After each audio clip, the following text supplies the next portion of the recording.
এরপরে রান্নাটা কিন্তু আরো সুন্দর। অন্য কিছু না বানাতে চাইলে শুধু এই একটা পদই যথেষ্ট। চিচিঙ্গের গাটা একটু ছুরি দিয়ে ঘষে ঘষে পরিষ্কার করে নিতে হবে। ছোট ছোট গোল গোল করে কেটে নিতে হবে। এইভাবে কেটে সব ধুয়ে জল ঝারিয়ে রেখে দেবেন।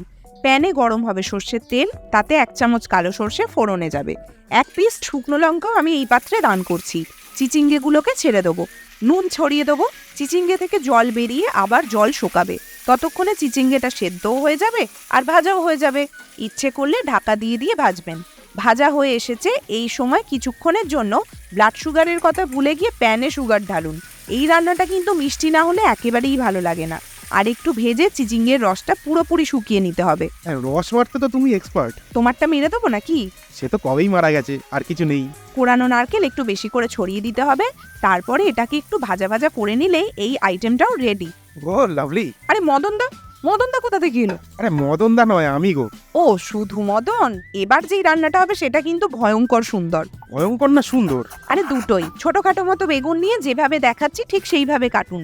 আঙুলের মতো করে চিড়ে নিতে হবে, তবে বোটা থেকে কোনো কিছু যেন আলাদা হয়ে না ঝরে পড়ে, তবেই এটা ফুলের মতো সুন্দর দেখতে লাগবে। কেটে নেওয়ার সময় চেক করে নেবেন ভেতরে পোকা আছে কিনা। আর কেটে নেওয়ার পর নুন জলে ডুবিয়ে দেবেন। একটা বাটিতে 4 চামচ বেসন ও 1 চামচ চালের গুঁড়ো নিয়ে নিলাম। দেবো একটা পুচকে চামচ সুজি। নুন দিতে হবে ভাই, নুন। সাথে 1 চামচ করে হলুদ গুঁড়ো আর লঙ্কা গুঁড়ো, অল্প করে জোয়ান। অল্প অল্প জল দিয়ে একটা ব্যাটার বানিয়ে নেব। বেশি মোটা করলে কিন্তু ঢিপি ঢিপি মার্কা বেগুনি হবে, সেটা বুঝে ব্যাটারটা বানাবেন।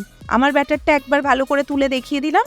এবার বেগুনের ফুলটা বেসনে ডুবিয়ে ভালো করে কোট করে নেব, যাতে রন্ধ্রে রন্ধ্রে ব্যাটারটা ভালো করে ঢুকে যায়। কড়া ভর্তি ডুবো তেলে এটাকে ছেড়ে দিলাম। মিডিয়াম হাই ফ্লেমে মুচমুচে করে ভেজে নিলেই আমাদের ফুল বেগুনি রেডি। আর সাথে ছিল চাটনি পাঁপড়। কি চাটনি রেসিপি চাই? আচ্ছা তাহলে দেখিয়ে দিচ্ছি। আমগুলোর বাগড়া শক্ত হয়ে গেছে, তাই কাটতে খুব কষ্ট হয়েছে। একদম বিয়েবাড়ি স্টাইলে ডুমো ডুমো করে আমটা কেটেছি। এই আমের চাটনিটা কিন্তু দেখতে দারুণ হবে। আর খেতে হবে জঘন্য, তাই তো? আরে সেটা কখন বললাম? শুকনো খোলায় 1/2 চা চামচ জিরে দিলাম আর 2টো শুকনো লঙ্কা। ভাজা হলে দারুণ গন্ধ বেরোবে। সাথে সাথে এটাকে ঢেলে রাখবেন, নালে কিন্তু বেশি পুড়ে যাবে। আর ঠান্ডা করে কিছুক্ষণ পরে এটাকে গুঁড়িয়ে নেবেন। সর্ষের তেলে সর্ষে ফোড়ন দিয়ে আমগুলো ছেড়ে দেবো। 2-3 মিনিট ভেজে নেব। নুনটা দিলে এই সময় স্বাদ বাড়বে। তারপরেই জল ঢেলে দিন।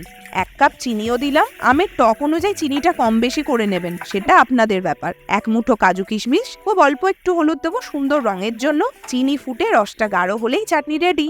ভেজে রাখা জিরে লঙ্কাটা শিলে গুঁড়িয়ে ফেলেছিলাম, এখন ওটা অল্প করে ছড়িয়ে দিলাম। ব্যাস, কাজ শেষ। আর বকবক করতে পারছি না। টাটা।